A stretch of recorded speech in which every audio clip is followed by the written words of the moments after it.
During his school days, he borrowed science books from college students and read them. ಅಂದರೆ ಅವರು ತಮ್ಮ ಶಾಲಾ ದಿನಗಳಲ್ಲಿ ಪುಸ್ತಕಗಳನ್ನು, ಸೈನ್ಸಿಗೆ ಸಂಬಂಧಪಟ್ಟಂತಹ ಕಾಲೇಜಿನ ಪುಸ್ತಕಗಳನ್ನು ಕಾಲೇಜು ವಿದ್ಯಾರ್ಥಿಗಳಿಂದ ಇಸ್ಕೊಂಡು ಓದ್ತಾ ಇದ್ದರು. Thus, from his early days, he showed great interest in science. ಅವರು ತಮ್ಮ ಬಾಲ್ಯಾವಸ್ಥೆಯಿಂದನೇ, ಬಾಲ್ಯ ಜೀವನದಲ್ಲಿನೇ ವಿಜ್ಞಾನದಲ್ಲಿ ತುಂಬ ಆಸಕ್ತಿಯನ್ನು ತೋರಿಸ್ತಾ ಇದ್ದರು. Unfortunately, he used to fall sick every now and then and he was not able to attend school regularly. ಆದರೆ ದುರ್ದೈವವಶಾತ್ ಅವರು ಹಗಲೆಲ್ಲ ಫಾಲ್ ಸಿಕ್ ಅಂದರೆ ಆರಾಮಿರ್ಲಾರ್ದಂಗೆ ಇರೋದು. ಹಾಗಾಗಿ ತಮ್ಮ ಆರೋಗ್ಯದಲ್ಲಿ ಏರುಪೇರು ಉಂಟಾಗಿ ಶಾಲೆಯನ್ನು ಪ್ರತಿದಿನ ಅಟೆಂಡ್ ಆಗಲಿಕ್ಕೆ, ಅಂದರೆ ಪ್ರತಿದಿನ ಶಾಲೆಗೆ ಹೋಗಲಿಕ್ಕೆ ಆಗ್ತಾ ಇರಲಿಲ್ಲ. ಇನ್ನು ನೆಕ್ಸ್ಟ್ ಸ್ಟ್ಯಾಂಜಕ್ಕೆ ಹೋಗೋಣ. Second one. In spite of his poor health, he got first class in his matriculation examination when he was only a boy of 12. ಅವರು 12 ವರ್ಷದವರಾಗಿರುವಾಗಲೇ ಅವರು ಮೆಟ್ರಿಕ್ಯುಲೇಷನ್ ಪರೀಕ್ಷೆಯಲ್ಲಿ ಪ್ರಥಮ ದರ್ಜೆಯಲ್ಲಿ ಉತ್ತೀರ್ಣರಾಗ್ತಾರೆ. ಅವರ ಆರೋಗ್ಯದ ಏರುಪೇರು, ಉತ್ತಮ ಆರೋಗ್ಯ ಇಲ್ಲದಿದ್ದರೂ ಕೂಡ ಅವರು ತಾವು 12 ವರ್ಷದವರಿರುವಾಗಲೇ ಮೆಟ್ರಿಕ್ಯುಲೇಷನ್ ಅಂದರೆ SSLC ಎಕ್ಸಾಮನ್ನು ಫಸ್ಟ್ ಕ್ಲಾಸಲ್ಲಿ ಪ್ರಥಮ ದರ್ಜೆಯಲ್ಲಿ ಪಾಸ್ ಆಗ್ತಾರೆ. He passed the intermediate examination from Hindu College and joined Presidency College, Madras for his BA. ಅವರು ಇಂಟರ್ಮೀಡಿಯೇಟ್ ಅಂದರೆ PUCಯನ್ನು ಹಿಂದೂ ಕಾಲೇಜಲ್ಲೇ ಮಾಡ್ತಾರೆ. ನಂತರ ಪ್ರೆಸಿಡೆನ್ಸಿ ಕಾಲೇಜಿಗೆ ಜಾಯ್ನ್ ಆಗ್ತಾರೆ ಡಿಗ್ರಿ ಮಾಡಲಿಕ್ಕೆ, MBA ಮಾಡ್ತಾರೆ. His relatives wanted him to give up science and take history and economics as his special subjects for BA. ಅವರು ಮನೆಯಲ್ಲಿರುವಂತಹ ಅವರು ರಿಲೇಟಿವ್ಸ್ ಅಂದರೆ ಸಂಬಂಧಿಕರು ಅವರಿಗೆ ಸೈನ್ಸನ್ನು ಬಿಟ್ಬಿಡು, ನಿನಗೆ ಆರಾಮಿರ್ಲಾರ್ದಂಗೆ ಇರ್ತದೆ ಹಗಲೆಲ್ಲ, ಅದಕ್ಕೆ ನೀನು ಸೈನ್ಸ್ ಬಿಟ್ಬಿಡು, ಹಿಸ್ಟ್ರಿ ಅಂದರೆ ಇತಿಹಾಸ ಮತ್ತು ಎಕನಾಮಿಕ್ಸ್ ಅಂದರೆ ವಾಣಿಜ್ಯಶಾಸ್ತ್ರ, ಇವು 2 ಸಬ್ಜೆಕ್ಟ್ಗಳನ್ನು ನೀನು ನಿನ್ನ ಪದವಿಯಲ್ಲಿ ಓದು ಅಂತ ಹೇಳ್ತಾರೆ ಅವರಿಗೆ. Since Raman had made up his mind to study science, he took physics. ಆದರೆ ರಾಮನ್ ಅವರು ತಮ್ಮ ತಲೆ ಒಳಗೆ ವಿಚಾರ ಮಾಡ್ಕೊಂಡು ಬಿಟ್ಟಿದ್ರು, ನಾನು ಸೈನ್ಸ ಓದಬೇಕು ಅಂಥೇಳಿ. ಅದಕ್ಕೆ ಅವ್ರೇನು ಮಾಡ್ತಾರೆ, BAಯಲ್ಲಿ ಫಿಸಿಕ್ಸನ್ನು ತಗೋತಾರೆ. He passed his BA securing the first rank and a number of prizes. ಅವರು BAಯಲ್ಲಿ ಫಸ್ಟ್ ರ್ಯಾಂಕಲ್ಲಿ ಪಾಸ್ ಆಗ್ತಾರೆ, ಅದರ ಜೊತೆಗೆ ಹಲವಾರು ಪ್ರೈಸ್ಗಳನ್ನು ಪಡಿತಾರೆ. He passed his MA Physics in January 1907. ಅವರು ತಮ್ಮ MA ಸ್ನಾತಕೋತ್ತರ ಪದವಿ ಫಿಸಿಕ್ಸಲ್ಲಿ ಜನವರಿ 1907ರಲ್ಲಿ ಪಡಿತಾರೆ. Let us go to the third stanza. After his MA, Raman wanted to go to the United Kingdom for higher studies in science. ಅವರು MA ಆದ ನಂತರ ಅವರಿಗೆ ಇನ್ನೂ ಉನ್ನತ ವ್ಯಾಸಂಗ ಮಾಡಬೇಕು ಅಂಥೇಳಿ ಯುನೈಟೆಡ್ ಕಿಂಗ್ಡಮ್ ಅಂದರೆ ಲಂಡನ್ನಿಗೆ ಹೋಗಬೇಕಂತ ಬಹಳ ಆಸೆ ಪಟ್ಟಿರ್ತಾರೆ.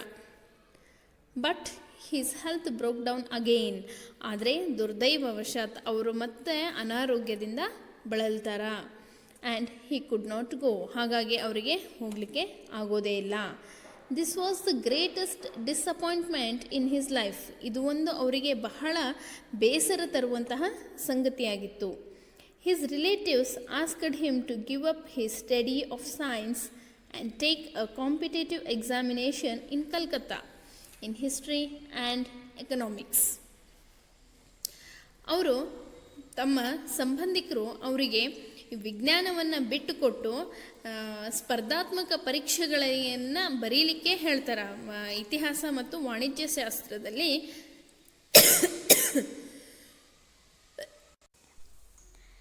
His relatives asked him to give up his study of science and take a competitive examination in Calcutta in history and economics. ಅಂದರೆ ಅವರ ಸಂಬಂಧಿಕರು ಅವ್ರಿಗೆ ಅವನಿಗೆ CV ರಾಮನ್ ಅವ್ರಿಗೆ ಹೇಳ್ತಾರೆ, ನೀನು ಸೈನ್ಸನ್ನು ಬಿಟ್ಬಿಡು, ಈಗ ಯಾವುದಾದ್ರೂ ಸ್ಪರ್ಧಾತ್ಮಕ ಪರೀಕ್ಷೆಯಲ್ಲಿ ಇತಿಹಾಸ ಮತ್ತು ವಾಣಿಜ್ಯಶಾಸ್ತ್ರ ತಗೊಂಡು ಯಾವುದಾದ್ರೂ ಸ್ಪರ್ಧಾತ್ಮಕ ಪರೀಕ್ಷೆಗಳನ್ನು ಬರಿ ಅಂತ ಹೇಳ್ತಾರೆ. ರಾಮನ್ ಡಿಡ್ ಸೋ, ರಾಮನ್ ಅವರು ಹಾಗೇ ಮಾಡ್ತಾರೆ. And got along well with his new subjects, ಈ ಹೊಸ ವಿಷಯಗಳ ಜೊತೆಗೂ ಕೂಡ ಅವ್ರೇನು ಮಾಡ್ತಾರೆ, ಉತ್ತಮವಾಗಿ ಮಾಡ್ತಾರೆ. He got the first place in the competitive examination and was appointed Deputy Accountant General in 1907 at Calcutta. ಕಲ್ಕತ್ತಾದಲ್ಲಿ ಅವರು ಒಂದು ಸ್ಪರ್ಧಾತ್ಮಕ ಪರೀಕ್ಷೆಯನ್ನು ಬರೀತಾರೆ. ಅದು ಮತ್ತು ಯಾವುದು, ಹಿಸ್ಟ್ರಿ ಮತ್ತು ಎಕನಾಮಿಕ್ಸ್ ಅಂದರೆ ಇತಿಹಾಸ ಮತ್ತು ವಾಣಿಜ್ಯಶಾಸ್ತ್ರವನ್ನು ತಗೊಂಡು ಸ್ಪರ್ಧಾತ್ಮಕ ಪರೀಕ್ಷೆಯಲ್ಲಿ ಪ್ರಥಮ ಸ್ಥಾನವನ್ನು ಪಡಿತಾರೆ. ಅವರು ಸರ್ಕಾರಿ ನೌಕರಿಗೆ ಸೇರ್ತಾರೆ. ಡೆಪ್ಯೂಟಿ ಅಕೌಂಟೆಂಟ್ ಜನರಲ್ ಅಂಥೇಳಿ ಆ ಕೆಲಸಕ್ಕೆ ಸೇರ್ತಾರೆ. His relatives perhaps felt happy to see that Raman had settled down well in life. ಅವರ ಸಂಬಂಧಿಕರು ಎಲ್ಲ ಬಹಳ ಖುಷಿ ಪಡ್ತಾರೆ. ರಾಮನ್ನು ತನ್ನ ಜೀವನದಲ್ಲಿ ಸೆಟ್ಲ್ ಆದ ಅಂಥೇಳಿ ಅವರು ಖುಷಿ ಪಡ್ತಾರೆ. But Raman was not happy, ಆದರೆ ರಾಮನ್ ಅವರು ಖುಷಿಯಾಗಿರಲಿಲ್ಲ.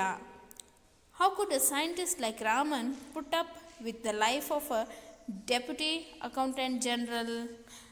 ಯಾಕೆ ಖುಷಿಯಾಗಿರಲಿಲ್ಲ? ಯಾಕಂದ್ರೆ ಅವ್ರಿಗೆ ಸೈನ್ಸ್ ಅಂದರೆ ತುಂಬ ಪ್ರೀತಿ, ಸೈಂಟಿಸ್ಟ್ ಆಗಬೇಕನ್ನೋದು ಅವ್ರ ತಲೆ ಒಳಗೆ.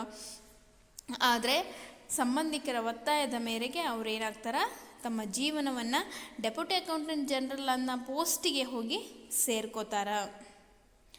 ಹಿ felt like a fish out of water in his new post.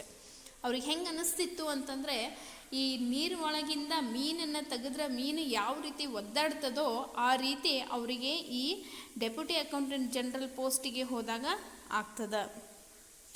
But he still had hopes of becoming a scientist and was waiting for an opportunity.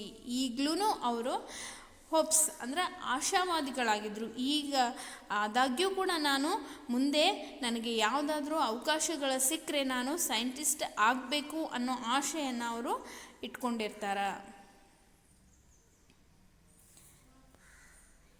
Even as deputy accountant general, Raman mixed with scientists and took interest in science.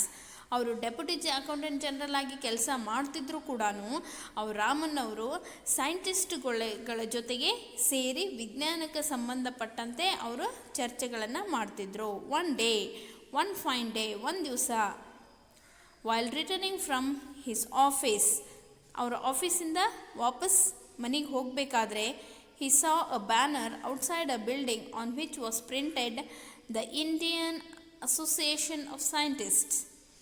ಅವ್ರೇನು ನೋಡ್ತಾರ, ಒಂದು ಮನೆ ಬಿಲ್ಡಿಂಗಿನ ಮುಂದೆ ಹಾಕಿರುವಂತಹ banner. ಆ banner ಏನಿತ್ತು, the Indian association of scientist, ವಿಜ್ಞಾನಿಗಳ ಸಂಘ, ಅದರ ಬ್ಯಾನರ್ ಇತ್ತು.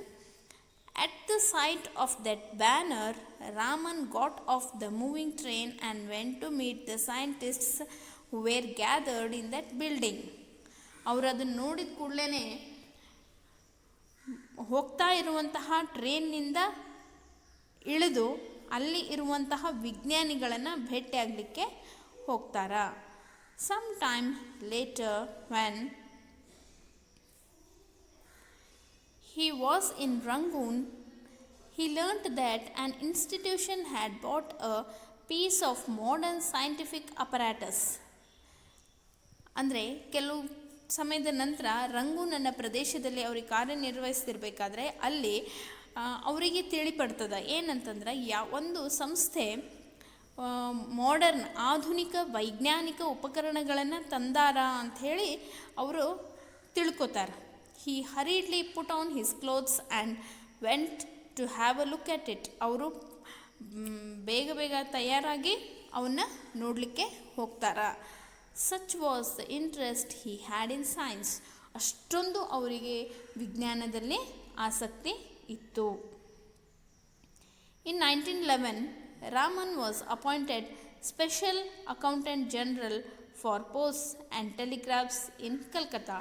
ಕಲ್ಕತ್ತಾದಲ್ಲಿ ಅವ್ರಿಗೇನಾಗ್ತದೆ, ಡೆಪ್ಯೂಟಿ ಅಕೌಂಟೆಂಟ್ ಜನರಲ್ ಪೋಸ್ಟಿಂದ ಬಡ್ತಿ ಹೊಂದಿ ಅವರು ಸ್ಪೆಷಲ್ ಅಕೌಂಟೆಂಟ್ ಜನರಲ್ ಆಗಿ ಸೇವೆಗೆ ಸೇರ್ತಾರೆ. But when he was offered the post of professor at Calcutta university, he jumped at that offer and accepted the post gladly. ಅದಾದ ನಂತರ ಅವರಿಗೆ ಕಲ್ಕತ್ತಾ ಯೂನಿವರ್ಸಿಟಿ ಒಳಗೆ ಪ್ರೊಫೆಸರನ್ನು ಕೆಲಸ ಮಾಡಲಿಕ್ಕೆ ಅವರಿಗೆ ಆಹ್ವಾನ ಸಿಗ್ತದೆ. ಅವರು ಖುಷಿಲೇ ಏನು ಮಾಡ್ತಾರೆ, ಇದು ಸ್ಪೆಷಲ್ ಅಕೌಂಟೆಂಟ್ ಜನರಲ್ ಪೋಸ್ಟನ್ನು ಬಿಟ್ಟುಕೊಟ್ಟು ಅಲ್ಲಿ ಪ್ರೊಫೆಸರ್ ಕೆಲಸಕ್ಕೆ ಬಹಳ ಖುಷಿಯಿಂದ ಹೋಗಿ ಸೇರ್ಕೋತಾರೆ. After working at Calcutta University for 15 years, he became the director of the Indian Institute of Science in Bengaluru. 15 ವರ್ಷಗಳ ಕಾಲ ಅವರು ಕಲ್ಕತ್ತಾ ಯೂನಿವರ್ಸಿಟಿಯಲ್ಲಿ ಪ್ರೊಫೆಸರ್ ಆಗಿ ಕೆಲಸ ನಿರ್ವಹಿಸಿದ ನಂತರ ಅವರು ಇಂಡಿಯನ್ ಇನ್ಸ್ಟಿಟ್ಯೂಟ್ ಆಫ್ ಸೈನ್ಸ್ ಅಂದರೆ ಭಾರತೀಯ ವಿಜ್ಞಾನ ಸಂಸ್ಥೆಯ ಕಾರ್ಯದರ್ಶಿಗಳು ಡೈರೆಕ್ಟರ್ ಆಗಿ ಸೇರ್ಕೋತಾರೆ. The Raman Research Institute was started in 1948.